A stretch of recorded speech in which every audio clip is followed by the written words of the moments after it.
Bom, estamos aqui no outro Dialogando Meeting, hoje com dois juristas estudiosos da área, entre outras áreas, entre outras coisas, do processo penal, do direito penal.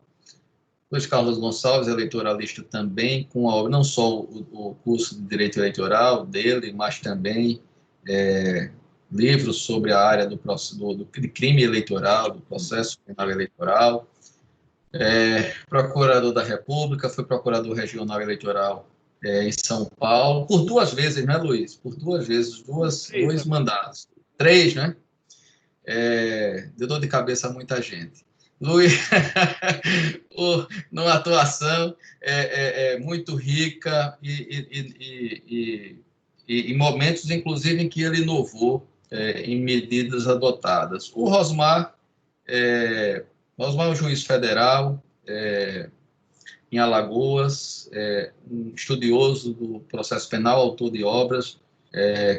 Falava há pouco, antes de iniciarmos aqui, o Nulidade do Processo Penal, que é uma obra, a tese de doutorado dele, inclusive, em que ele trouxe para o processo penal o pensamento do construtivismo lógico-semântico. Então, é uma obra muito corajosa nesse sentido inovador, em que ele procura trazer um pensamento lógico, consistente, inclusive voltado também para os aspectos de nulidade e de garantias no processo penal, além de ser ao coautor de um curso de processo penal, já em qual edição, hein, Rosmar? Estamos na 15ª. A 15ª edição. Já é um curso bastante conhecido e respeitado. Então, obrigado, estamos aqui, estar com vocês dois, prazer enorme, uma grande honra, e para discutirmos um tema, processo penal eleitoral, no momento em que alguns princípios e umas discussões estão na ordem do dia. Então, para dar uma boa noite a vocês, primeiro que isso aqui é um espaço de conversa mesmo, em que vocês vão expor livremente o pensamento, dialogar entre si, dialogar entre nós, que é o seguinte, começar provocando vocês para vocês darem boa noite, não é? Inicio pela própria questão do julgamento do Supremo Tribunal Federal, em que os crimes conexos ao eleitoral, isso terminou modificando a competência, deslocando para a Justiça Eleitoral. Não vou nem perguntar sobre estrutura ou não da Justiça Eleitoral, porque é papel do Estado resolver o problema se ele existir, né? Pergunto qual é a visão de vocês jurídica a esse respeito. E aí vocês fiquem à vontade. Luiz, comece você, em seguida passo para o Rosmar e aí a gente toca normal. Então, em primeiro lugar, é uma grande alegria estar aqui batendo papo, conversando, né? Eu adoraria estar tendo essa conversa aqui tomando um vinhozinho, né? Tomando um vinho de boa marca, etc. Mas os tempos não são favoráveis, então temos que fazer esses encontros aqui nos valendo da internet. Mas o professor Adriano Soares da Costa é uma referência no direito eleitoral, é uma pessoa, enfim, as primeiras leituras que fiz de direito eleitoral, muitos anos lá atrás, né, já incluía o trabalho do professor Adriano, tive depois a honra de conhecê-lo em Brasília, né? Então é uma grande satisfação, muito obrigado pelo convite. O professor Rosmar também, nós já nos conhecemos, professor, agora eu estou em dúvida se foi em Goiânia, se foi em São Luís, se foi em Maceió. Foi em São Luís. Foi em São Luís. Então, a belíssima cidade de São Luís, a cidade muito grada, né, de São Luís, foi lá que nos conhecemos, então. E parece-me que lá, justamente, tivemos essa oportunidade de tomar, eu não lembro se foi um vinho ou foi uma cachaçinha, professor, mas foi muito agradável, né? Eu acho que a serpinha, com certeza. É uma serpa. Então, excelente, né? Foi muito bom. Oxalá possamos, né, mais para frente, conseguir fazer isso de novo, fazer esse encontro de novo. Bom, o artigo 35 do Código Eleitoral diz que a competência da Justiça Eleitoral para os crimes eleitorais próprios, né, aqueles crimes previstos na legislação eleitoral, será acompanhada dos crimes que forem conexos, né? Esse texto legislativo não é novidadoso, esse texto existe desde 1965, do Código Eleitoral.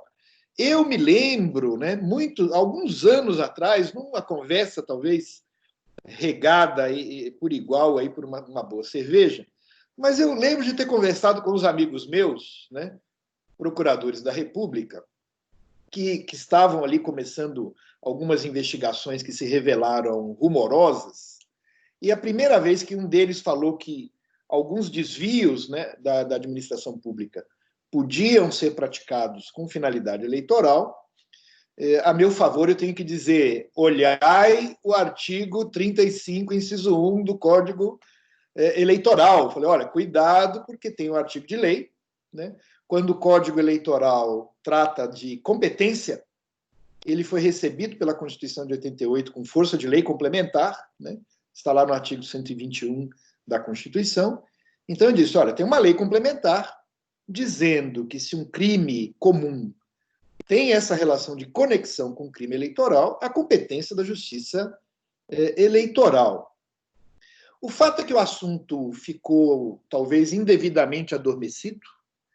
Me parece que o próprio Supremo Tribunal Federal falhou, né, ao não reconhecer de pronto essa possibilidade de conexão, mas, afinal, reconheceu. Então, eu me lembro que a Procuradora-Geral da República, à época, fez toda uma argumentação desfavorável, né, à aplicação do artigo 35, mas, assim, não que eu devesse ser consultado, porque eu, evidentemente, me reduzo à minha própria insignificância. Mas, se tivesse sido, eu teria dito, olha, mas não há razão pela qual esse artigo não tenha sido recebido pela Constituição. Eu não vislumbro aqui qualquer inconstitucionalidade. É um artigo de lei, reza sobre competência, é um artigo tradicional. Ao contrário, por exemplo, do Código, quando o Código Eleitoral diz que o Tribunal Superior Eleitoral tem competência criminal originária, ele não foi recebido, porque as competências que eram antigamente do Tribunal Superior Eleitoral foram todas passadas para o Superior Tribunal de Justiça. Então, nesse trecho, quando o Código Eleitoral trata de competências, ele não foi recebido pela Constituição. Quando trata, porém, da competência do juiz eleitoral para julgar crimes eleitorais e conexos, eu não via razões para o não recebimento constitucional, e foi o que o Supremo decidiu. Um outro debate, Adriano e Rosmar, é o seguinte debate: se uma alteração legislativa poderia modificar isso. Esse é um outro debate. Se eu fosse chamado a opinar em relação a esse outro debate, eu opinaria favoravelmente. Eu opinaria favoravelmente. Agora, eu sou daquela escola judiciária, talvez um pouco mais tradicional, na qual o juiz deve cumprir a lei, a não ser que ele encontre razões, né, de inconstitucionalidade. Se o juiz não encontra razão de inconstitucionalidade, o juiz deve cumprir a lei, e foi o que o Supremo decidiu, né? Eu não sou particularmente um entusiasta dessa decisão do Supremo, porque eu achei que ela falhou em regrar alguns assuntos. Falar, olha, já que depois que tudo isso aconteceu, nós estamos dizendo que, na verdade, se houver conexão, a justiça eleitoral é competente, bom, mas e esses todos os processos que o próprio Supremo julgou, e esses todos os processos que tramitaram e estavam tramitando, o que a gente faz com eles? Essa resposta não veio. O Supremo simplesmente falou, olha, julgando o inquérito do Rio de Janeiro, falou, isso aqui vai para o eleitoral, como de fato foi, né? Então, as minhas primeiras palavras são nesse sentido. Mas vá, amigo. Mestre Adriano Soares da Costa, eu queria primeiramente cumprimentá-lo. É uma honra e eu repito aqui, dizer que é um símbolo estar conversando com você, Adriano. Eu conheço o seu trabalho desde a minha época de graduação, li de cabo a rabo a teoria das inelegibilidades e o direito processual penal eleitoral, li do prefácio do saudoso desembargador Torinho até a última folha, verso, contracapa, tudo que você imaginar, eu li, grifei, risquei, fiz observações, e naquela época a sua capacidade intelectual já nos impressionava. Então, é desnecessário até eu fazer algum acréscimo. O professor Luiz Carlos já mencionou que você é uma referência para todos nós, em especial no direito eleitoral, eleitoralista reconhecido, e aguardamos aí as suas instituições, a edição nova. Vamos comemorar o seu nascimento, está na fase de gestação, então. Quero agradecer esse convite, e quero cumprimentar agora o nosso amigo Luiz Carlos Gonçalves, que eu tive o prazer de conhecê-lo em uma viagem muito agradável. Tínhamos aulas ali para ministrar, mas foi um momento também de congraçamento, tomamos uma serpinha juntos, e dividir esse espaço hoje aqui com o Luiz Gonçalves, que já tem uma longa estrada, né, de experiência, para mim também um motivo de distinção. Voltando aqui para o nosso tema e agradecendo as palavras, Adriano, muito obrigado, viu? Eu queria me reportar especialmente a esse desmembramento de processo com remessa à Justiça Eleitoral, fazendo uma primeira alusão à questão principal, ao processo principal, que era uma das fases ou um dos crimes que compunham a conhecida Operação Lava Jato. Não é isso? E ali, o que eu quero chamar a atenção é que o crime central, o suposto crime central, se é que havia algum delito principal ali, era um delito que tinha como suposto sujeito passivo a Petrobras, que é Sociedade de Economia Mista. O que é que eu quero dizer com isso? É que a minha dúvida é uma dúvida realmente muito séria em relação à competência da Justiça Federal, da Justiça da União, para processar os casos da Lava Jato. Em especial porque as regras de conexão dos artigos 76 e 77, conexão e incontinência do Código de Processo Penal, pouco encontram adesão, pouco têm aderência aos motivos que levaram à reunião de processos, tanto no juízo de primeiro grau, como, na sequência, aos demais tribunais, em especial ao STF, seja em sede recursal, seja em sede originária. O pano de fundo realmente envolvia um discurso, um debate de cunho eleitoral, como, por exemplo, gastos de campanha, etc., que fizeram crer que existiam outros e outros delitos, uma série de crimes e infrações penais conexas que poderiam resvalar para a Justiça Eleitoral. E aí vem a questão assim específica em relação à competência da Justiça Eleitoral, além do que o professor Luiz Carlos falou, que eu comungo do mesmo entendimento, é que o crime ao qual estaria conexo o delito eleitoral seria um crime que, na origem, no meu entendimento, era para ficar a cargo da Justiça Estadual. E, na primeira instância, estava no âmbito da Justiça Federal, e no STF não haveria por que a gente distinguir, porque, afinal de contas, o Supremo Tribunal Federal é o órgão de cúpula, de sobreposição, em relação a todas as justiças, sejam elas justiça estadual, federal, etc. Então, com base nesse raciocínio, a competência da Justiça Eleitoral ela poderia atrair os crimes conexos se nós estivéssemos diante de um delito conexo estadual. Por que eu quero frisar isso? Porque a competência da Justiça Federal está especificada na Constituição da República. E aí, no meu modo de entender, não há como a gente colocar ênfase na aplicação do Código Eleitoral descurando das competências da Justiça Federal, que também estão entabuladas no artigo 109. Porque aí eu colocaria o Código Eleitoral ou as regras de conexão acima da própria Constituição da República, que especifica as competências.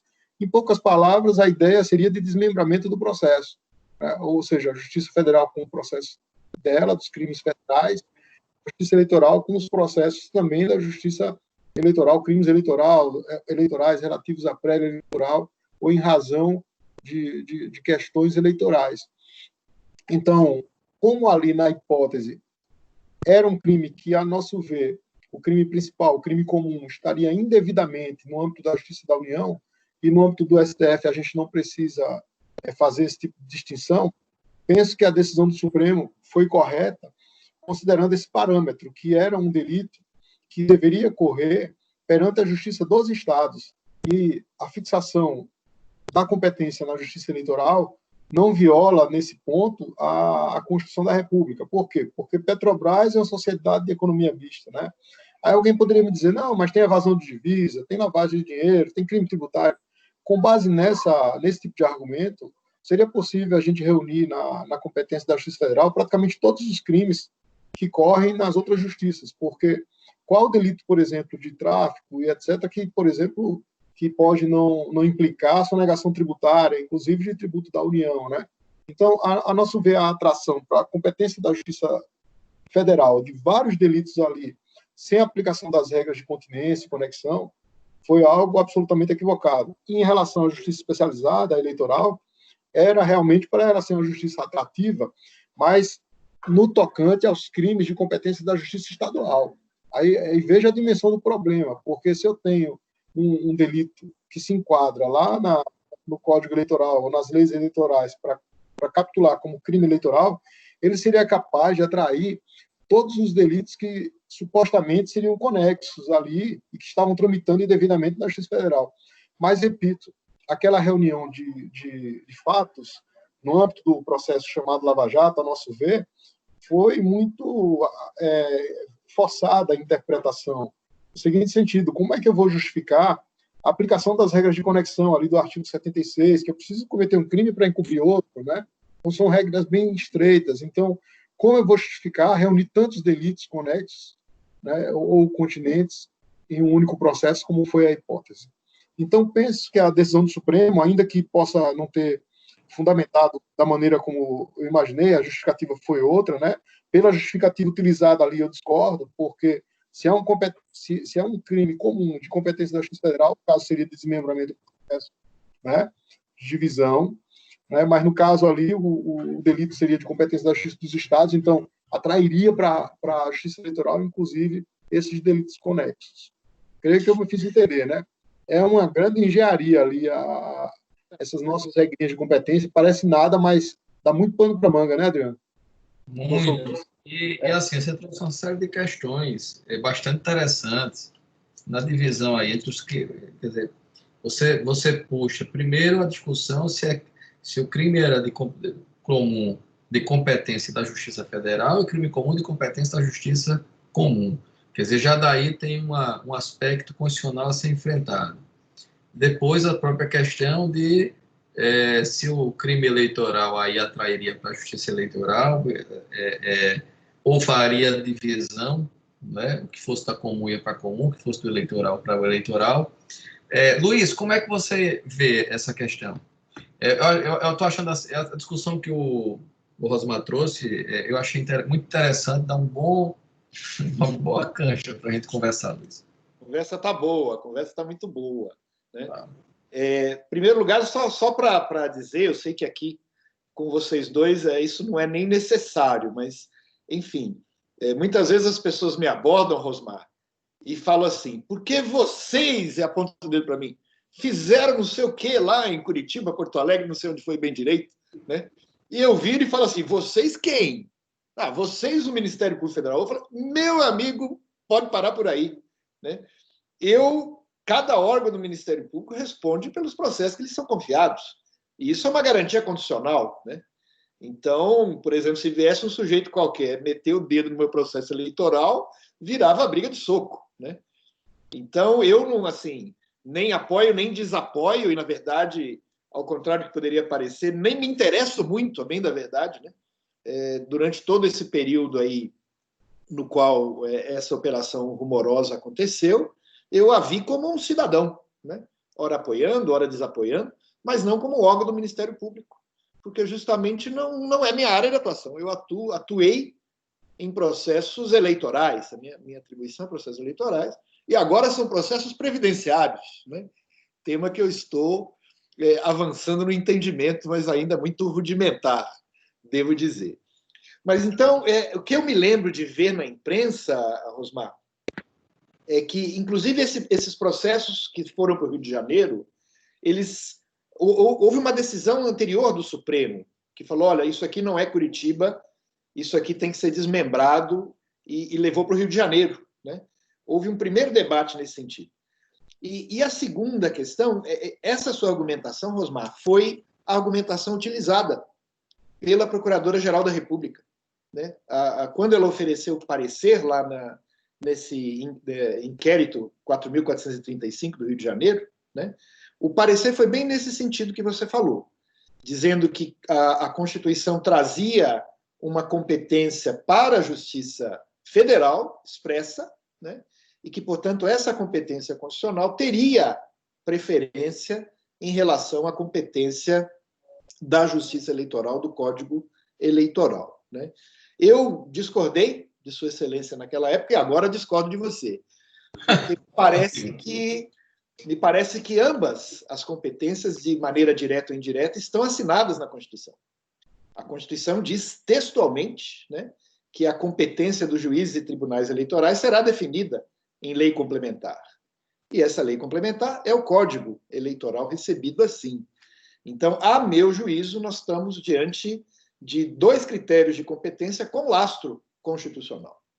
E aí o Supremo se impressionou muito por aquela velha discussão, aquele velho debate, que quando você tem uma norma comum e uma norma especial, você aplica a especial. Quando você tem uma regra geral de competência e uma regra específica, que seria, no caso, a do Código Eleitoral, trouxe tudo para o eleitoral. Mas eu queria inaugurar até um novo trecho aqui da nossa conversa, que é um aspecto de primeira grandeza, porque toda essa discussão com relação à conexão e continência, né? Então, vejam, só para eu me posicionar com clareza, eu acho que o 35, inciso 1 do Código Eleitoral vale, ele é aplicável, né? Agora, o caso concreto e outros casos que se tem cogitado, eles estão baseados num crime eleitoral. Quer dizer, toda a discussão sobre competência, trazer tudo para a justiça eleitoral, está baseada no crime de falsidade ideológica eleitoral, que é o crime do artigo 350. Na verdade, é toda uma construção dizendo que quando os candidatos e partidos usam recursos nas suas campanhas e não declaram esses recursos na prestação de contas, 30 dias depois da eleição, eles praticam crime de falsidade eleitoral. Então, esse crime de falsidade eleitoral, ele tem funcionado como uma espécie de guarda-chuva, né? Então, ele atrairia qualquer ilícito ocorrido durante a campanha, desde que contabilmente ele não seja declarado. Eu sou muito crítico dessa leitura. Eu sou bastante crítico dessa leitura, porque me parece, aí o professor Rosmar é o processualista aqui de escola de renome, ele vai me dizer. Mas eu pensava comigo assim, com os meus botões. Se eu entro numa casa para subtrair alguma coisa, eu teria aí dois crimes em tese, eu teria invasão de domicílio e eu teria o furto. E eu posso dizer que eles são conexos, que um foi praticado para favorecer, para favorecer o outro. Agora, se eu entro nessa casa, subtraio dinheiro, e dali a 4 anos eu pego esse dinheiro que eu subtraí e coloco numa campanha e o candidato não declara, eu tenho muita dificuldade em reconhecer uma conexão entre aquele furto fato primígeno lá eleitoral 4 anos depois. E é mais ou menos do que se trata. O pessoal está dizendo, não, o desvio administrativo lá foi não sei quando, mas isso foi usado na campanha de anos depois. Eu, sinceramente, eu vejo com reserva essa construção. Rosmar. Eu concordo com essa parte da regra da conexão. E penso da seguinte maneira, sabe? As regras de conexão, elas não podem ser aplicadas de uma forma a dificultar o direito de defesa do imputado, sabe? E quando a gente estende muito, superinterpreta para incluir naqueles parâmetros crimes muito remotos, como foi o caso, há, de fato, um prejuízo grande para quem vai se defender. Imagine a gente ter de apresentar uma defesa de uma denúncia de 200 páginas, com croquis demonstrativos, eu realmente não consigo concordar nem com denúncia, nem com decisão, como eu já vi ultimamente, com fluxograma, sabe, professor Luiz Carlos, Adriano? Fluxograma, organograma, indicativo que o dinheiro partiu de A para B. Só um parênteses, Osmar. E tem um detalhe no fluxograma e no organograma, só para dizer, porque boa parte dessas peças da Operação Lava Jato, por interesse, como cidadão, tal qual o Luiz Carlos, eu li. E, assim, além disso tudo, são organogramas, fluxogramas, e as relações, como elas são construídas, nesses fluxogramas, para sair denunciando, a esfera da organização criminosa, administrativa, política, financeira. Muitas dessas construções, inclusive, fundadas em argumentos daquela história do bayesianismo, em argumentos abdutivos. E aí, de fato, para você conseguir fazer uma defesa, dada até a criatividade de certas construções ali, de fato, havia um limitador muito grande para o exercício do direito de defesa. Então, aquela conexão, como você disse, Osmar, agora, numa superinterpretação, que torna, de fato, peças de uma imensas, longas, complexas, e, ao mesmo tempo, trazendo fatos de tempos remotos a tempos próximos, de naturezas distintas. O exercício de direito de defesa ali era de uma dificuldade imensa. Mas, desculpe, Osmar, é só um acréscimo. Não, eu acho bacana. Eu acho bacana isso aí. Teve um amigo que foi na Europa para estudar. Aí disse, Osmar, olha que tolice lá os juízes estudam petição inicial. Aí eu comigo não falei nada, disse, poxa, mas é justamente a petição inicial que é o que tem de mais importante, central, fulcral no processo. Porque é ali que está o objeto a se provar. Então, saber como redigir uma petição inicial e redigi-la de maneira precisa, o núcleo e somente o que circunda o núcleo, né? O tipo derivado e as circunstâncias, ou seja, eu descrevo imitando o tipo penal. Isso é fantástico, porque você vai exercer a sua atividade probatória em cima de uma descrição histórica, uma narrativa direta, né? Mas as nossas petições iniciais, eu fui promotor por um período curto, 3 anos e 4 meses. Eu gostava de fazer, porque eu pegava o artigo de lei e saía imitando o artigo, né? Mas, atualmente, a gente vê, assim, além da inferência empírica, a inferência empírica eu descrevo com base no que eu encontro no inquérito. Aí a inferência interpretativa, imaginativa, sabe? Então, assim, eu tenho poucos elementos empíricos, então eu preciso sair fazendo uma indução, talvez, que dependa muito mais da minha criatividade do que propriamente dos elementos que estão ali à disposição. Então, a pessoa mais hábil a imaginar, ele vai conseguir concluir a existência de crime até de uma maneira plausível, mas falta lastro probatório, né? Então, seria o caso para se rejeitar. Aquelas disposições sobre conexão que acabou reunindo um feixe de crimes que a gente nunca imaginou. Eu até falava, quando é que a Lava Jato vai se encerrar? Porque eu nunca vi inquérito com nome, né? Não deveria ter, porque é tipo vulgo coletivo. Antes era vulgo fulano de tal, colocava apelido no sujeito. Agora, o nome da operação, aí aqui em Alagoas teve até a Operação Gabiru, e os investigados começaram a ser conhecidos por esse nome, uma coisa assim muito constrangedora. O fato é que ali nós já estávamos numa fase bem adiantada. Eu disse, bom, já está na 10ª fase, né? Porque o inquérito deveria ter um fim, né? O processo deveria ter um fim. E o encadeado que se encontrou fora dos parâmetros do 76 e do 77 levou a todos esses problemas, inclusive a uma questão probatória, né? Porque, assim, se eu trabalho com os elementos, com os nexos de conexão para chegar até uma sentença, ali a dificuldade para quem iria julgar seria muito grande, né? Para você chegar a uma sentença que se respaldasse. Logicamente, uma petição inicial precisa, que era tudo que não se tinha, né? Aí, voltando aqui para a questão da conexão, eu acho que, assim, algumas coisas eu concordo com o professor Luiz Carlos. Agora, a questão toda ali seria que a conclusão da Procuradora da República, da Procuradora-Geral, me parece que, se fosse anuir com a minha, deveria ser a divisão do processo, né? A cisão processual. E eles queriam justificar uma espécie de de conexão para reunir os processos, né? Então, assim, a cisão, se eu considerasse o crime da Lava Jato um crime federal, né? Mas como eu Rosmar, entendo que mas ele em depende da particular, Justiça esse, Estadual, inclusive, só para a gente lembrar, mas inclusive nesse caso que foi para o Rio, era para manter em Curitiba, inclusive. Estou errado nisso? Foi uma decisão do Supremo Isso. que Porque realmente falou, não, aqui não tem a ver com Curitiba, e mandou para o Rio de Janeiro. era o chamado juiz universal. Isso, era o juiz universal. É. Quando se discutiu, obviamente, a questão da conexão, aí com isso houve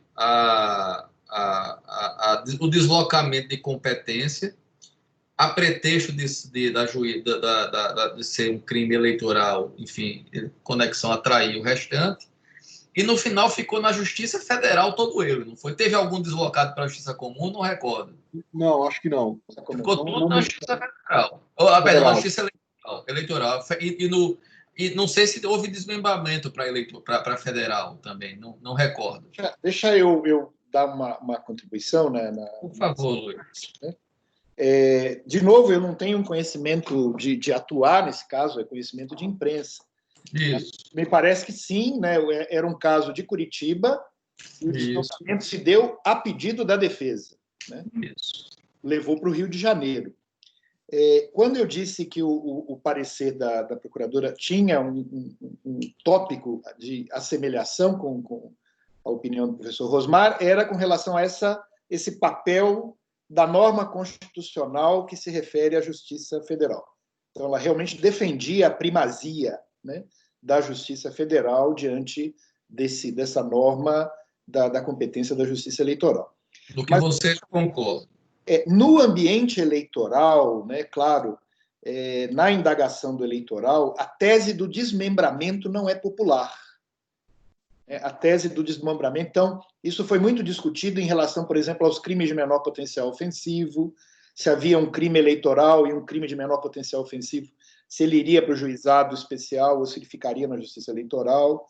Então, a tese do desmembramento não é a vencedora, vamos dizer assim, na literatura do direito eleitoral. Eles sempre sustentam que não. Aqui, se há uma conexão com as eleições, vem tudo para as eleições. Até um debate muito interessante, talvez merecesse um seminário só para discutir isso. Se esse crime conexo, por exemplo, for um crime doloso contra a vida, o que a gente faz com ele, que é um tema tremendamente polêmico. Agora, eu queria fazer uma defesa. Às vezes você precisa fazer uma denúncia longa, Rosmar. Eu tive a honra de ser promotor de justiça aqui em São Paulo, né?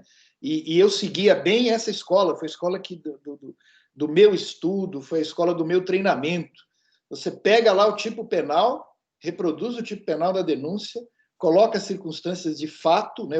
Onde, quando, como, de que modo e por quê, e coloca ali numa petição muito concisa e apresenta para o judiciário. Eu continuo seguidor dessa escola.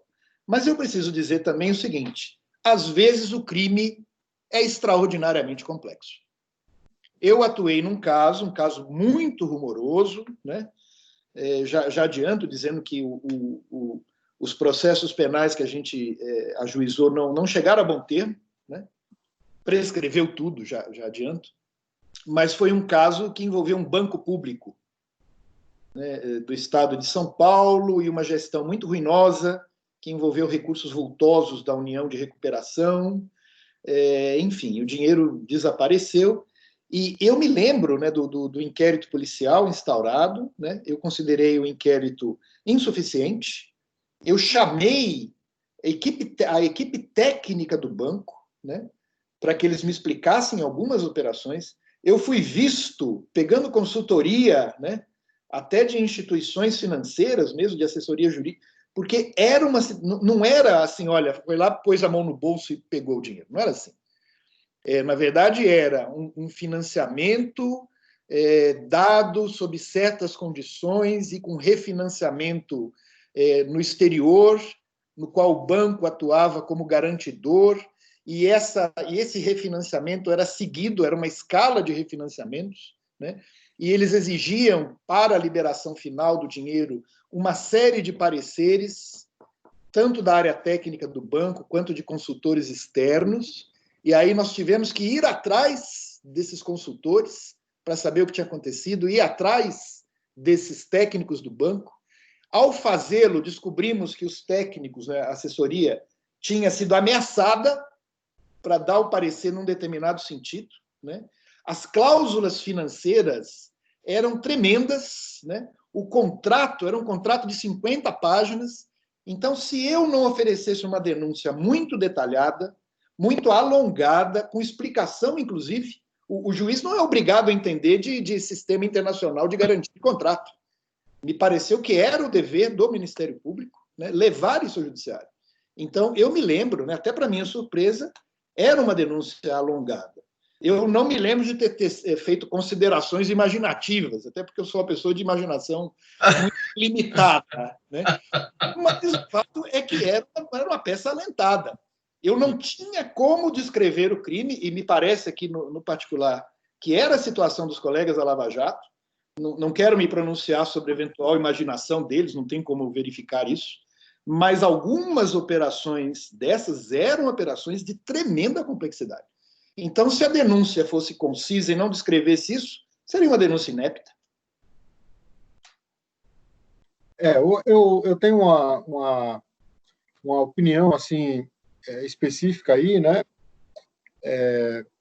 A denúncia, eu compreendi o que é que o senhor disse em termos de descrição dos elementos ali de um delito mais complexo. Mas uma coisa que realmente mudou o processo penal, sabe, Luiz Carlos, foi o crime financeiro, né? O crime financeiro, essa nova criminalidade, ela realmente misturou todos aqueles conceitos clássicos que nós tínhamos. E eu quero me reportar especificamente à lavagem de dinheiro, que é realmente um tipo curioso. Eu li um livro sobre lavagem de dinheiro uma vez, aí o autor falou, olha, agora o Brasil adotou a concepção que tem de melhor e mais moderna em crimes de lavagem de dinheiro, porque não precisa mais descrever o crime antecedente, pode ser qualquer crime, né? E outra coisa, não precisa nem ter comprovação, condenação, coisa parecida, ou seja, simplesmente o legislador considerou o crime antecedente como não prejudicial ao julgamento do crime consequente, que é o crime de lavagem. Aí, imaginem só, além da denúncia ser incerta, nessa hipótese, denúncia incerta no seguinte sentido, pode ser certa em relação aos elementos da suposta lavagem, mas o pressuposto para ser lavagem é incerto, porque, primeiro, não há condenação do crime antecedente e a legislação se satisfaz com simples indícios, né? Então, isso muda muito a concepção tradicional que a gente tem de processo penal, de exigir uma denúncia certa, com plausibilidade. Agora, com as alterações que foram promovidas mais recentemente, até na lei de abuso de autoridade também, que não quer que haja prossecução, né, de acusação sem que haja um juízo de plausibilidade da acusação, a gente até pode colocar em dúvida, né, como se fazer uma denúncia em relação à lavagem de dinheiro, porque, de repente, sabe, os casos, qualquer coisa pode ser lavagem, assim, dependendo da interpretação da pessoa, eu quis dizer assim, a função imaginativa, tem gente que vê crime em qualquer lugar, né, assim, isso é próprio do ser humano, o ser humano quer a verdade, então eu vi um caso curioso, aí lá vou eu querer saber o que é que aconteceu, e pesquiso e tal, e tem gente que tem uma vocação muito grande a ser um FBI, né, aí atrás de todas as informações possíveis. Então, não é muito em tom de crítica, mas é em tom do problema que o crime financeiro em geral causou para o processo criminal. Porque o tipo realmente é complexo, um tipo que diz que você tem que narrar uma espécie de receptação, digamos que é parecido com o delito de receptação, mas simplesmente você dispensa todo o histórico, toda a anamnese do crime antecedente e satisfaz para fins condenatórios com simples indícios. Imagine, se eu não tenho a condenação do crime antecedente, como é que eu vou condenar pela lavagem, né? O crime antecedente não está certo e a lavagem está certa. Então, assim, é algo extremamente contraditório a nossa legislação, porque ela finda por autorizar uma condenação por lavagem, estou falando da lavagem de capitais especificamente, sem um juízo de certeza, né? Porque, assim, é dupla imputação. Se exige a certeza da segunda imputação, em relação à primeira, a lei dispensa. E me parece que a criminalidade financeira acabou causando esse tipo de problema, né? Assim, a coisa tem que estar clara, né? A coisa tem que estar de maneira simples. Eu lembro do professor Adriano, você conhece, o professor Fábio Marroquim. Fábio Sim, Marroquim é muito antigo, já aposentado, um cara fantástico. Aula super didática, sabe, Oscar? administrativo, foi meu professor. Foi meu professor. Aí ele dizendo, olha, falou até em tom de brincadeira, você tem um governador de Alagoas que não gostava muito de ler, não sabia ler direito, então qual o critério que ele usava para deferir e indeferir os pedidos? Aí quando chegava um pedido curto, ele disse, esse aqui tem direito. Aí quando chegava um pedido longo, ele pegava assim, e isso não tem direito, está contando história demais. Naturalmente que existem realmente denúncias que a pessoa precisa descrever melhor, né? Me refiro a denúncias com várias condutas delituosas, precisa, com vários agentes é necessário, né? Ou então que necessite de um esclarecimento quanto a termos técnicos, como foi bem dito aí pelo Luiz Carlos. Mas assim, existem denúncias que a descrição delas é muito parecida com o relatório do inquérito policial, sabe, Adriano? Então, assim, é necessário que, por exemplo, eu pego um texto qualquer, vou citar o autor, se for um texto em espanhol ou italiano, aí você tem que sair encaixando, né? Eita, deixa eu entender o que ele disse aqui. Você traduz e você indica a página. Então, eu chamo a atenção, a título de contribuição, a respeito dessa necessidade. Né? Hoje, com o processo eletrônico, então, copiar e colar ficou muito simples. A gente tem que ter aquele trabalho, né? Peraí, eu vou agora fazer vou redigir melhor, né? Deixa eu esclarecer, deixa eu escrever melhor. Até livro meu, você comentou que eu estou relendo, é um pouco, não sei se é agoniante, frustrante, qual a palavra, o angustiante. Você relê o seu próprio trabalho, né? E você começar, de repente, a discordar de si mesmo. Diz, poxa, isso aqui pode ficar melhor, pode ficar mais redigido. E esse erro de português aqui que eu não tinha visto, caramba! Eu teria publicado o dobro. Foi? Eu teria publicado o dobro de livros se eu conseguisse passar pelo meu próprio juízo crítico. Não basta, eu não releio o que eu escrevi para não ter essa decepção. E, na verdade, tem uma frase do Machado de Assis que eu gosto muito. Perguntaram a ele por que ele publicava os livros, né? E ele respondeu que era para se livrar deles. Enquanto está ali no trabalho de redação, né? Naquela época, então, que era tudo à mão, né? Não passa no juízo crítico, né? Não, mas ele publicou, Luiz, um detalhe, viu? Ele publicou no Facebook, se não me engano, foi no Facebook, ele publicou as páginas do livro. E aí eu tive curiosidade, quando ele publicou riscado, tudo, aí eu tive curiosidade de ampliar para olhar a autocrítica dele. E eu me divertindo, porque eu disse, se eu fizer isso com o meu livro, eu rasgo, porque a gente fica insatisfeito. O filho é essa coisa. Se você ficar muito nele, você vai reescrever, vai fazer outro. Porque é incrível isso. Mas, ó, deixa eu contar um caos aqui que pode ser interessante. Assim, o problema do advogado que escreve livros, doutor Adriano. Né? Isso. Rosmar é juiz, eu sou promotor, procurador, está tudo bem. Mas o problema do advogado que escreve livro é um dia ele ser obrigado profissionalmente a defender uma tese distinta daquela que ele escreveu. Né? Aconteceu comigo. Vou contar daqui. Um advogado muito prestigioso, doutor Alberto Rolo, né? Sim, e eu era leitor dos trabalhos dele. Um belo dia, na sessão do plenário, ele defendeu uma tese e eu fiz uma parte e falei assim, doutor Rolo, o senhor está defendendo exatamente o oposto do que você escreveu no livro do ano passado. Né? E aí ele respondeu, eu evoluí no meu essa parte também. Não, eu tenho uma saída diversa para isso. Já aconteceu comigo algumas vezes. E muitas vezes eu perguntei já ao saudoso Ovídio Batista da Silva. O Ovídio, eu travei uma relação às discussões de processo civil, que é uma área que eu tenho carinho grande. E aí, conversando com o Ovídio, certa feita eu perguntei a ele. E passei a usar a orientação que ele me deu, que ele disse, Adriano, o ruim de quem escreve é isso, tudo que escrito é usado contra você. Então, na tribuna, lembre sempre, uma coisa é escrever ex-cátedra, outra coisa é você, no exercício da advocacia, defender aquilo que o tribunal se convença que é melhor para o seu cliente. São éticas distintas. Quer dizer, a ética do escritor, que é neutra, e a do advogado, que tem que ser parcial. E aí, na tribuna, aconteceu isso certa feita comigo, um advogado aqui, inclusive muito conhecido, o Marcelo Teixeira, foi procurador do Estado, geral do Estado, o Rosmar conhece, pelo menos de nome, e o Marcelo fez isso. Chegou da tribuna e disse, olha, o doutor Adriano está aqui, inclusive como escritor, melhor do que como advogado. A tese dele. Aí, quando a minha ida à tribuna, eu disse, não, eu fogo em saber que como escritor eu sou melhor que advogado. Agora, como advogado, inclusive, eu tenho que ser crítico do escritor, porque aqui o interesse em jogo não é o que eu penso, é o que esta corte decidiu em favor do cliente. Então, essa questão ela é constante mesmo em quem escreve. Eu já sofri um bocadinho.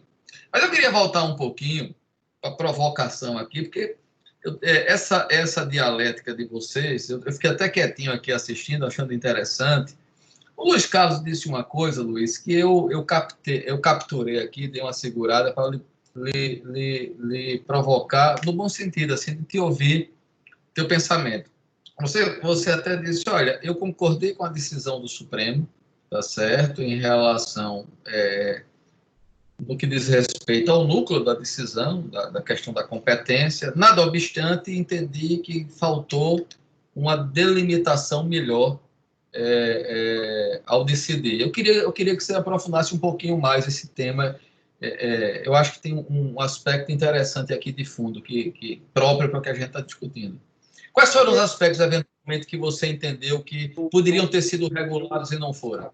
Eu vou indicar alguns debates que têm sido feitos a partir dessa decisão do Supremo, justamente para iluminar essa pergunta muito relevante que você faz, Adriano. Por exemplo, se um processo está tramitando na Justiça Federal ou na Justiça Comum Estadual, e uma parte, por exemplo, a defesa, chega e diz, olha, na verdade, esse crime todo aqui que está sendo praticado foi como instrumento de defesa. Ele foi praticado, mas, na verdade, a finalidade é eleitoral. Quem é que vai resolver se aquela alegação é substanciosa, é acompanhada de evidências o suficiente para remeter todo o processo para a Justiça Eleitoral? É a própria Justiça Federal, a Justiça Estadual? O juiz eleitoral vai fazer isso? Será que, por exemplo, quando o juiz federal ou o juiz estadual diz não é eleitoral, ele não está invadindo uma certa competência da Justiça Eleitoral? Então, esse, por exemplo, é um tema. Houve até um episódio, para vocês verem o tamanho da encrenca que isso tem causado. Houve um episódio no qual a defesa, assim, em segundos embargos de declaração no tribunal, né, prova forte, a pessoa estava condenada e tudo, em segundos embargos houve uma juntada de uma confissão escrita. A pessoa já estava condenada, juntou uma confissão escrita em embargos de declaração, dizendo, olha, é isso mesmo, tudo aconteceu, mas, na verdade, a finalidade do dinheiro era custear a campanha lá das eleições, não sei aonde. Né? Aí o tribunal pegou aquilo e falou, bom, mas o que a gente faz com isso agora? Né? Aí, como costuma acontecer, Adriano, por favor, é uma brincadeira minha, mas quando o judiciário não sabe exatamente como decidir, doutor Rosmar, coloca assim, ao MP, né? Então, aí o MP chegou e falou, olha, isso aqui é matéria eleitoral, né? Vamos ouvir o Procurador Regional Eleitoral. Né? Aí mandou os autos para o Procurador Regional Eleitoral. O Procurador Regional Eleitoral pegou aquilo, olhou e falou, olha, essa confissão aqui está desacompanhada de evidências, está desacompanhada de provas. Eu não vejo nenhum elemento de crime eleitoral aqui. Né? Recebeu aquilo como se fosse uma espécie de petição e arquivou, promoveu o arquivamento daquela confissão de crime eleitoral. O advogado recorreu do arquivamento. O advogado falou, não, mas aqui realmente uma petição de defesa dizendo, não, realmente meu cliente praticou aquele crime. Né? Então, esse tipo de situação, talvez, né, pudesse ter sido divisado pelo Supremo Tribunal Federal para dizer como é que resolve a questão. Eu formei uma convicção pessoal no seguinte sentido, de que a justiça eleitoral agora vai exercer aquilo que os alemães chamam de competência da competência. Competentes, né? Então, diante de uma alegação fundada, não uma leivosia, mas uma alegação bem aparelhada, de que houve um crime eleitoral presentes as situações de conexão, eu acho mesmo que os autos têm que ir para a justiça eleitoral.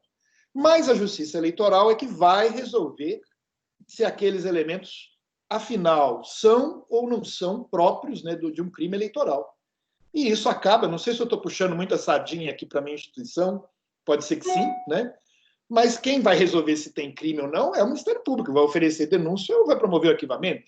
Se o juiz discordar, vai usar os instrumentos aí para obter uma revisão, né, desse parecer ministerial.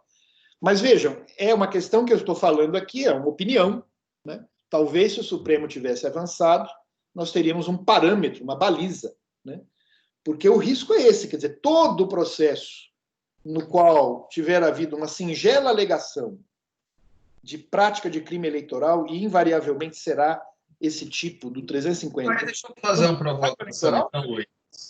Luiz, então deixa eu fazer uma provocação em cima disso, a você e ao Rosmar também, queria ouvi-lo. Você falou sobre essa possibilidade, a questão do Ministério Público, saber eu vou denunciar ou não. Mas vamos lá. Hipoteticamente, o Ministério Público denuncia. Ele vai e menciona, obter dictum, mas na própria Constituição, que havia a finalidade eleitoral. Ele, inclusive, eventualmente, na descrição, menciona isso. E aí, só que para ele, Ministério Público, eventualmente, escolher a competência, dizer, olha, como eu não gosto da justiça eleitoral, ou porque vai demorar, ou porque entenda que não vai funcionar adequadamente, eu, no entanto, não tipifico aquilo que eu já declarei, não menciono, inclusive, algo que é da substância, da própria descrição na peça, do eleitoral. E aí o juiz eleitoral recebe isso e a defesa provoca, mas ele está dizendo aí que a finalidade desse ato é eleitoral. O juiz vai ter que se manifestar sobre isso. Então, dentro dessa mesma linha, voltamos ao ponto. E aí, Rosmar, deixa eu jogar batata quente para você. É o juiz federal quem vai dizer ou ele vai ter que ouvir o juiz eleitoral e mandar para a justiça eleitoral? Essa colocação que o Luiz Carlos falou é bastante interessante.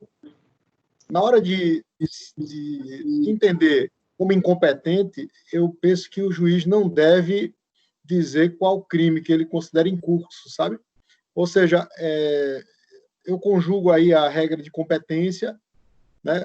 Se eu me considero incompetente, eu não posso sequer tomar alguma providência mais naquele processo, cessa todo e qualquer poder, seja, por exemplo, para declarar a nulidade daquilo que eu já fiz, seja para classificar mesmo o crime.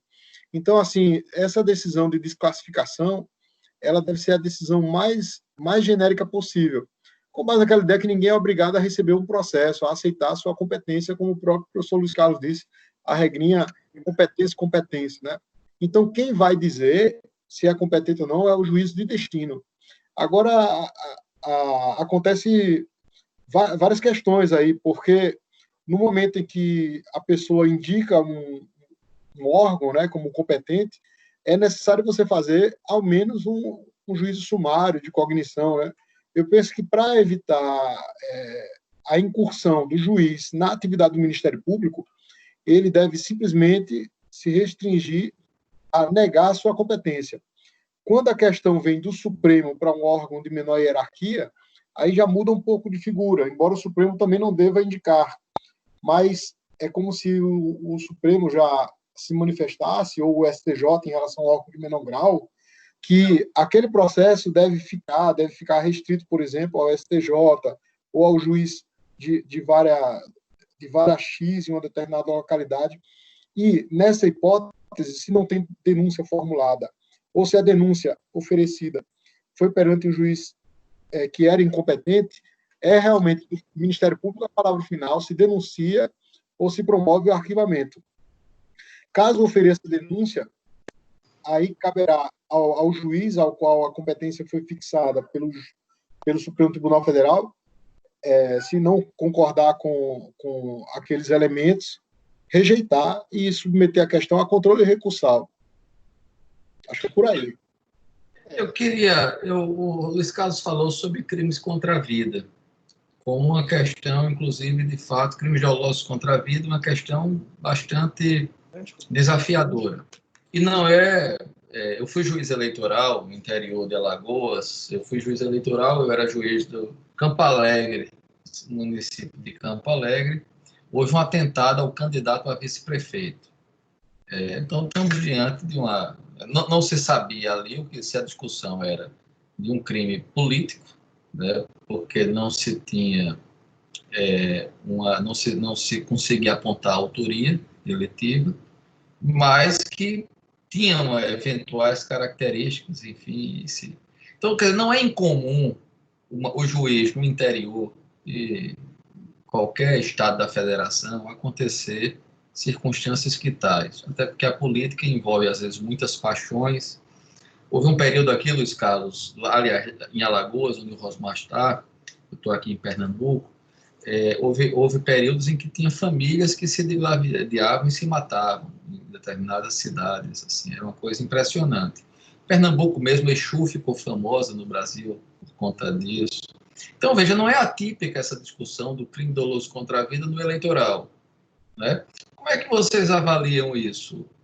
A questão do Tribunal do Júri e a questão da Justiça Eleitoral, a competência. Adriano, fazendo uma ligação, né, até entre essa sua provocação e a conversa anterior, eu queria só dizer o seguinte: eu aprendi, quando eu era moleque novo, que havia uma diferença entre a finalidade de beijar a moça e o beijo efetivamente dado, né? Porque eu tinha a finalidade de beijar a moça bonita, agora a moça bonita não queria nem saber de mim, né? Então, sempre há uma diferença entre aquilo que eu, estou fazendo isso para e aquilo que eu consigo, né? Então, a meu juízo, por exemplo, o fato de você até colocar numa denúncia que determinado crime teria uma finalidade eleitoral, né, é a finalidade, mas não é aquela finalidade própria a autorizar a conexão, que vai exigir uma demonstração adicional, vai exigir um hiato, vai exigir uma proximidade entre o crime anterior e o outro, para a gente não cair naquela história do furto de 4 anos atrás e você entender que há conexão com o uso lá na frente, né? No caso do júri, a gente sabe que, infelizmente, a paixão política, às vezes, leva à violência, né? Especialmente nas eleições municipais. Rosmar, o professor Adriano sabe disso. As eleições municipais são disputadas com muito afinco, porque, às vezes, até o grupo político que chega ao poder demite todo mundo que estava aliado ao outro grupo, né? E essas pessoas sabem, portanto, que se o candidato perder, perderão o emprego também. E as outras sabem que se o candidato ganhar... Então, é uma disputa muito, muito, muito acirrada, muitas vezes muito violenta. Esse tema é um dos temas que eu diria o seguinte: não há uma communis opinio doctorum no ambiente eleitoral. A professora Suzana de Camargo Gomes, né, que escreveu um livro, Crimes Eleitorais, ela sustenta que teria que ser organizado um júri eleitoral. Olha. Um júri eleitoral. O professor Antônio Carlos da Ponte, mas ele nesse particular, ele não tem muitos seguidores, defende a separação dos processos, né? Eu cheguei a defender que seria um júri federal, né? Tendo em vista a dificuldade de se organizar um tribunal do júri. O tribunal do júri, ele precisa ser organizado, você precisa ter a lista dos futuros jurados 1 ano antes, tem todo um procedimento, e não consta que a Justiça Eleitoral tenha isso, né? Então, vejam que é um tema muito complicado, né? Nesse momento, quando eu releio meu livro, eu tenho aquela sensação que o professor Rosmar falou, porque alguém me cutucou um dia e falou assim: ô, Luiz Carlos, para com isso, né? O juiz eleitoral é o juiz de direito, né? Então, esse juiz da vara do júri vai ser o juiz eleitoral. Ele vai julgar um caso, a Justiça Comum Estadual, o caso seguinte, ele é eleitoral, vai fazer os devidos proclamas, e desde que ele tenha sido designado como tal, ele vai fazer o júri ali na Justiça Eleitoral mesmo. Mas vejam como esse tema, enfim, né, precisaria uma delimitação. Se a zona eleitoral tiver mais de uma comarca, e não raro acontece, como também ocorre o inverso.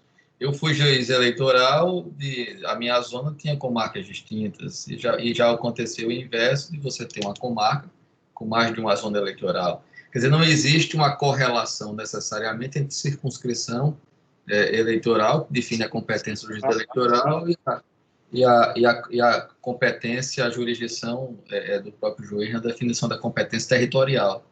Então, de fato, essa é uma discussão interessante. Eu não vi casos recentes, então eu não sei realmente dizer a quantas anda essa discussão, se já houve casos concretos que vocês tenham conhecimento, mas aí que digo, Rosmar, veja, é muito ruim nós estarmos sempre, num caso desse, você tem razão ao dizer, Luiz, o Supremo não apontou caminhos, quer dizer, ele, talvez até porque disse, bom, eu vou me cingir ao campo aqui, interpartes, e não vou além disso. Agora, obviamente que é muito ruim nós não termos uma solução legislativa. Ficamos em busca de construções doutrinárias que terminam sendo apenas cerebrinas, né? Enfim. Mas que não é um processo decisório, é apenas uma interpretação para colmatar um vazio que não se colmata. No caso do júri eleitoral, nós não temos nenhum dispositivo legal prevendo. Tá, né? Gente? Só para dizer a vocês, daqui a mais 5 minutos, aí a gente vai para a conclusão, tá? Já estamos mais de 1 hora. 1 hora e 10. Então, para o júri eleitoral, a gente não tem nenhuma previsão legislativa, né? No caso da Justiça Federal, a justificativa para ter júri federal está em uma lei específica, antiga da Justiça Federal, com um dispositivo extremamente lacônico. Então, assim, se a gente for comparar, faltaria um simples dispositivo autorizador para a Justiça Eleitoral fazer e poderia usar toda a estrutura da Justiça Estadual, como de fato já o tem. O outro paralelo que a gente poderia fazer para dizer, bom, não é adequado fazer lá na Justiça Eleitoral é com o antigo júri militar, né? A Justiça Militar estadual julgava os crimes de militares cometidos contra a vida de civil. Então, após as reformas ali pelos idos de 96 em diante, especialmente com a emenda constitucional de 2004, a Justiça Militar estadual não julga mais crime militar, crime de militar cometido contra a vida de civil, né? Emenda à Constituição. O interessante é que sobra ainda para a Justiça Militar da União julgar esse tipo de crime. Ela continua julgando, né? Então, assim, se for um militar do Exército que cometa, na função de lei de ordem, um crime doloso contra a vida de civil, a Justiça Militar da União vai julgar, sabe? E agora, com as modificações, vários crimes comuns acabam sendo equiparados a crimes militares com a Lei 13.491. Com esse paralelo, sabe, Luiz Carlos e Adriano, eu acho que por hora, a prevalência realmente é que não se admita, né, o crime, que um crime doloso contra a vida civil seja julgado na Justiça Eleitoral. Seja porque, comparando com a Justiça Militar dos Estados, não se admite, seja por conta da falta de previsão legal e de estrutura, né? Mas é uma discussão realmente muito interessante. A gente claramente está em um vazio legislativo, né? Professor Rosmar, a falta de previsão legal, né? Mas eu compartilho dessa preocupação, mas eu lembro que a questão da Justiça Militar julgar crime doloso contra a vida é que era um julgamento feito um escabinado, né? Eram os próprios militares que julgavam. E num eventual júri eleitoral seriam os pares, seriam as mesmas pessoas que julgariam num júri comum, né, estadual ou federal. Enfim, mas eu concordo com o dispositivo de que falta lei. A lei tinha que regulamentar esse assunto. Para a gente, por fim, veja, eu nem iria tratar desse tema, porque acho que ele cabe uma discussão até tal qual essa, de mais larga, a gente conversar só sobre isso. Vejo muito as posições do Rosmar, que ele escreve, tanto do ponto de vista de mídia social, em que ele tem posições muito claras, em artigos que publica, em livros. Sou leitor do Rosmar, como sou leitor seu, de Carlos, então conheço a posição de ambos. Mas veja, antigamente, nós falávamos muito em questões como essas aqui que estamos tratando, era muito comum na literatura jurídica o uso daquelas expressões latinas, de lege lata e de lege ferenda. Lembro muito que Pontes de Miranda sempre falava, eu até estudante me chamava a atenção aquilo de iure condendo e iure condito. Né? Nós tínhamos muito isso. Então, de iure condendo, eu tenho aqui o direito posto, estamos diante aqui de uma situação que, a rigor, necessita do direito a ser posto e a gente vai discutir aí, buscar uma construção, no caso, claro, aqui de omissão legislativa. Nós precisamos combater essa lacuna. Estamos vendo uma lacuna e precisa ser construída. Mas não lhes parece que nós estamos vivendo hoje, até uma provocação rápida para a gente fechar, mas eu gostaria de ouvi-los.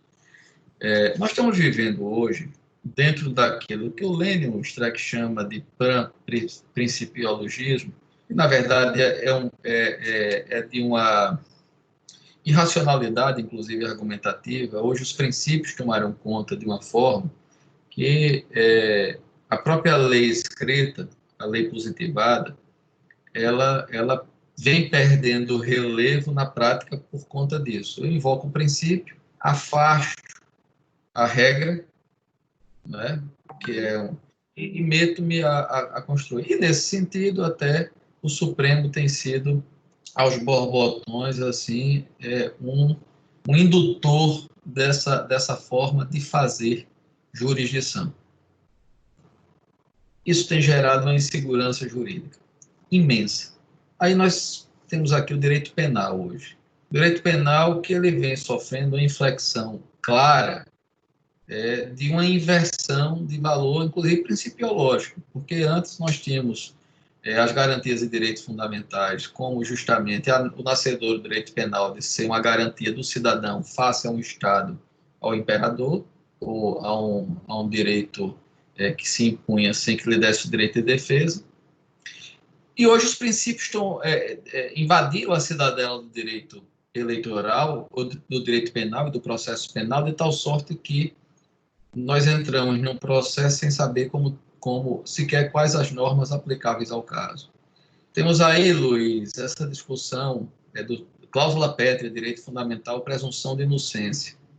Como vocês que conhecem, são professores, inclusive, do direito penal, Luiz com a obra escrita específica do penal eleitoral, você, Rosmar, como já um processualista, mas ao tratar das nulidades, também trata do direito material. Como vocês veem esse momento, para nós encerrarmos, partirmos para isso? Uma abordagem de vocês sobre direito penal e segurança jurídica nos dias de hoje. Como vocês estão enfrentando isso e avaliam essa nova, digamos assim, roupagem que o direito penal, perigosamente, no meu entender, vem tomando? Professor Rosmar. Bom, então eu posso começar. Eu acho o seguinte, sabe, Adriano? Eu acho que a gente não deve transigir com o princípio da legalidade estrita de maneira alguma. Parece que, às vezes, falta lembrar que nós temos vários instrumentos sancionatórios, além do direito penal, para deixá-lo realmente como última ratio, sabe?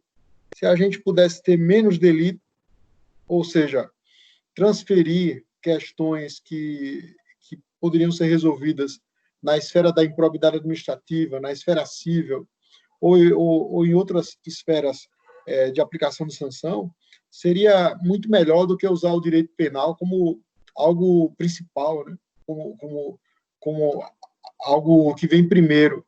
E a nossa cultura, eu acho que é uma cultura até autoritária e que, muitas das vezes, faz tabula rasa a presunção de inocência. Eu acho a presunção de inocência, muito além de uma regra de tratamento, eu a considero um grande princípio, talvez o maior de todos, e como vetor hermenêutico, né? Vetor de limite, orientador de interpretação de regras.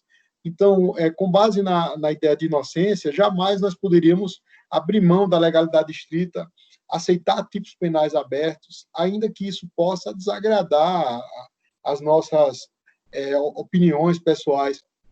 Então, ainda que a gente possa considerar a legalidade algo inacabado ou insuficiente, eu não conheço outra forma de construir limites, parâmetros, trilhos para punir alguém, se não for por intermédio dela, sabe? Uma espécie de cerco, né? A linguagem. Então, o que é que aconteceu com a questão principiológica, com o extravasamento, no meu modo de ver? Os princípios foram criados para dar eficácia a vários direitos que a gente ansiava e não tinha, né? Assim, como se fosse os nossos princípios de direitos humanos, eles tiveram uma efetividade tardia, assim dizem aqueles que estudam especificamente isso. Demorou muito, né? A presunção de inocência pouco saiu do papel, estava lá na Constituição em 2006, o Supremo foi dizer alguma coisa assim para dar mais eficácia. Quando foi lá para 2014, 2015, ela começou a retroceder de novo. E o fato é que existe um grande abismo entre... Começou a fazer isso, viu, Rosmar? Começou em 2010 com a ficha limpa, mas que foi um desastre. Mas também desculpe, acho. Rosmar. Mas tem razão. Então, assim, esses princípios, eles foram vocacionados para finalidades, assim, até muito interessantes para um Estado que ainda ansiava por direitos. Todavia, veja como é que quase tudo a gente estraga, né? Os princípios acabaram sendo também a válvula para você abusar, para você punir mais, para desvirtuar as garantias fundamentais. Então, hoje é assim, por exemplo, o júri. O júri é uma garantia fundamental, Adriano. O júri é para limitar condenações indevidas, tanto que o juiz singular pode absolver. Aí usam o júri para prender a pessoa logo em primeira instância. Não é nem em segunda, viu? É uma execução penal provisorista, sem qualquer critério, basta fixar a pena em 15 anos. A publicidade, que era para nos proteger contra julgamentos secretos, se desvirtua também, viu? Porque usa para te constranger, para publicar seu nome, etc. Cadeia a questão da audiência de custódia é para proteger a pessoa. Tem gente saindo da audiência de custódia já cumprindo pena, né? Então, assim, você não tem nem muita chance para pensar, né? Tem que se defender ali em 24 horas e já sai cumprindo pena, porque tem juiz que sentencia ali agora, tipo assim, pegar ou largar a promoção, né? Aceita 4 anos aqui, ou você espera processar e eu te aplico 20. O acusado extremamente fragilizado. Então, eu acho que hoje, vou falar igual o Lenny Streck aí que você citou, hoje ser legalista é ser revolucionário. Quem diria, né? Que eu mesmo fiz ali graduação na década de 90, a gente bem empolgado com os princípios e tipo assim, poxa, vamos conferir justiça social. A sua dedicatória mesmo na teoria da inelegibilidade, você disse que a leitura poderia me tornar um instrumento de atuação social transformadora. Era exatamente isso que a gente pensava a respeito dos princípios. E, de repente, a tal da textura aberta também para você, por exemplo, criar um tipo penal com decisão judicial, coisa parecida. É o que eu lamento demais, sabe? É isso mesmo. Luiz. Bom, agora é a minha vez de fazer um contraponto, até porque a minha visão de mundo, né, Weltanschauung, é bem diferente. Então, eu acho que no sistema recursal e no sistema de 4 instâncias que nós temos, que é ímpar, é único no mundo, o cumprimento da pena em segunda instância é razoável.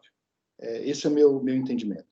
Acho também que no júri, você condenar aquela pessoa a ir ali e deixar a pessoa sair pela porta da frente junto com os familiares da vítima, isso assim, desprotege o direito fundamental das vítimas. Então, eu sou favorável que a pessoa condenada no júri saia presa, como acontece na generalidade dos países ocidentais. O professor Adriano sabe, né, daquele nosso primeiro debate, que eu sou um entusiasta da lei da ficha limpa, que agora completa 10 anos. E a crítica que eu faço a ela é as suas tibiezas. Porque, por exemplo, a lei da ficha limpa permite que o sujeito condenado por improbidade administrativa dispute a eleição. A não ser que se somem, né, dois tipos da lei de improbidade. A causação de prejuízo ao erário e o enriquecimento pessoal. Né? Eu sempre me bati contra essa cláusula, que, a meu ver, era adversativa e saiu conjuntiva no legislador.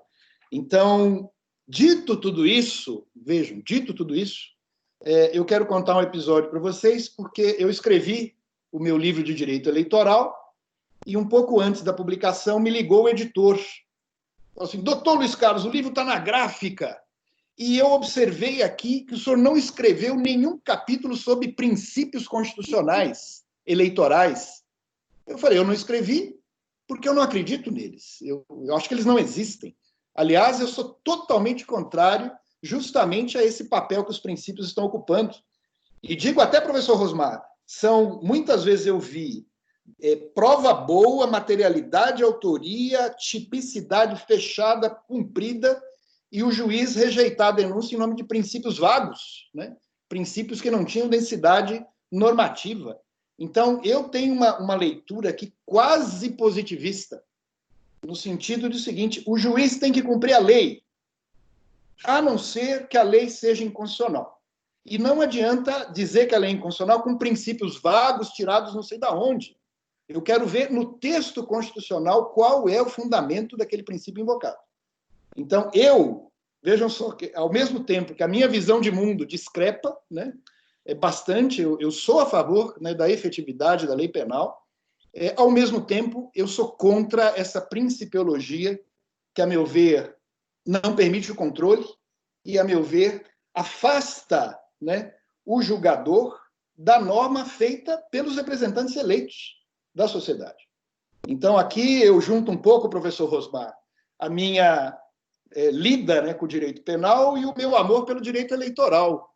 Então, quem ama o direito eleitoral, professor Adriano, a gente valoriza muito esse sistema democrático, de você eleger o representante fazer sua proposta, colocar a proposta em prática, formar a maioria, fazer a lei. Muitas vezes a lei que é feita, eu discordo, se eu fosse legislador não votaria, mas a lei foi feita, o processo democrático foi atendido, a Constituição não foi mal ferida, é lei que tem que ser aplicada. Então, por exemplo, como órgão do Ministério Público, eu não aplico, o meu mandato constitucional não é aplicar as leis que eu subjetivamente concordo, é aplicar as leis que não sejam inconstitucionais. Então, vejam que como o debate realmente é uma coisa maravilhosa, como o debate ele enriquece, né? Então, concordando com esse trecho aí da fala dos meus queridos amigos, né? Mas, ao mesmo tempo, com todo um substrato, vamos chamar assim, com uma causa de pedir remota, bastante distinta. Eu queria agradecer vocês por essa conversa extremamente rica. Aliás, vou estimular muito a que as pessoas assistam esse vídeo e vou republicá-lo algumas vezes por meios distintos, porque acho que ouvi-los aqui foi muito rico. Há uma discussão aqui e a exposição de vocês, para quem gosta do direito, ela gera uma série, e a fundamental discussão é isso, ela gera uma série de questões a serem refletidas. Exatamente. E é isso que eu tenho buscado muito nessas conversas, fugir das discussões óbvias, ouvir os que pensam, os que refletem, para provocar mais reflexão. Então, eu acho que essa conversa atingiu, assim, como eu esperava, um nível bastante rico de visões, inclusive distintas, para que a gente possa refletir sobre elas. E quero dizer a vocês, dentro dessa riqueza, eu tenho uma visão extremamente... nós falávamos antes de iniciar, de você chegar, Rosmar, e de iniciar a gravação, conversávamos sobre vida. Luiz, eu falando um pouco sobre mim, o Luiz sobre ele, e nós, enfim, falávamos sobre direita, esquerda, essa questão, e eu, no final das contas, eu acho que o que nós todos buscamos aqui é sermos democratas. Seja de que vertente for, acho que a democracia ela é um valor inalienável, e a própria democracia como valor, ela nos provoca algumas reflexões, dentro delas aquilo que ambos aqui defenderam, embora com perspectivas diferentes e até conclusões diversas. A questão da legalidade estrita como fundamental. Nós falamos hoje muito em Constituição, sou Luiz Carlos, professor Rosmar, mas que Constituição? A Constituição virou, no Brasil, a Constituição escrita, analítica excessiva, e ela foi se tornando ainda mais excessiva porque, como o Supremo tratou sobre tudo, o que inclusive não estava constitucionalizado, forçou por vezes o legislador a constitucionalizar. Veja que loucura. Então temos uma Constituição que é uma coxa de retalhos e que nos leva ainda mais a tantas inseguranças. Dessa forma, o que nós todos precisamos é de reflexões como a de vocês, que a gente com isso, e digo aos ouvintes, aos que nos assistirem, o que eu posso dizer como reflexão é isso que eu tenho feito constantemente, e ao ouvir Rosmar, ouvir Luiz Carlos, ambos professores e estudiosos e pessoas da mais alta seriedade, é dizer o seguinte: o que nós temos todos que buscar nesse mundo tão irracional é a racionalidade, é não perder a busca dos princípios civilizatórios. Se a gente conseguir isso, a gente se mantém com um direito que não seja uma larga, uma caixa vazia em que cabe qualquer sapato, em que todos podem se apropriar dele, invocando princípios ao que for, e no final ficamos todos à mercê da própria sorte. Então, professor Luiz Carlos, obrigado do fundo do coração. Voltaremos, eu ainda vou lhe provocar em outras discussões eleitorais e espero contar com a sua participação sempre rica. Rosmar, do mesmo jeito, eu vou lhe provocar ainda noutras discussões, não propriamente eleitorais, mas, inclusive, seu livro de invalidade, eu quero da sua invalidade processo penal, mas de um modo geral, de teoria geral, eu acho que é uma discussão que a gente precisa, que eu gostaria muito de ouvi-lo sobre esse tema adiante. Obrigado aos dois, boa noite e um prazer imenso tê-los aqui comigo. Vocês não sabem como eu saio dessa nossa conversa feliz, tá certo? Pelo que vocês agregaram hoje. Tá bem, Rosmar? É recíproco, Adriano. Eu fico muito feliz de estar aqui com você, com o Luiz Carlos, e a gente tem muita coisa em comum aí, enquanto entusiasta. Eu acho que você tem uma pegada filosófica forte. Leitor de Ovídio, eu também fui, li muito Ovídio Batista, e essa inquietação e amor pelo saber, né? Tipo assim, amor, não morte, né? Não quer que o saber morra. Amor de evitação da morte, né? Então, acho que esse contato da gente é um contato muito bacana e eu estou muito feliz hoje aqui com as concordâncias e discordâncias aqui com o amigo Luiz Carlos. Foi muito legal e o meu carinho por vocês é gigante. Muito obrigado. Valeu, Osmar. Luiz. Olha, eu só queria dizer o seguinte, que vejam a beleza que é o debate franco e cavalheiresco, né? Então, o professor Rosmar é um querido, é um estudioso, é um sábio. O professor Adriano é o nosso mentor, é também um querido, é um sábio. Nós estamos aqui, portanto, como se estivéssemos numa sala conversando, né, sobre nossas visões de mundo, sobre nossas expectativas, sobre as nossas interpretações, né, e saímos aqui engrandecidos. Então, a minha palavra é de agradecimento ao meu querido amigo professor Rosmar e ao meu querido amigo professor Adriano. Obrigado. Boa noite. Obrigado. Boa noite.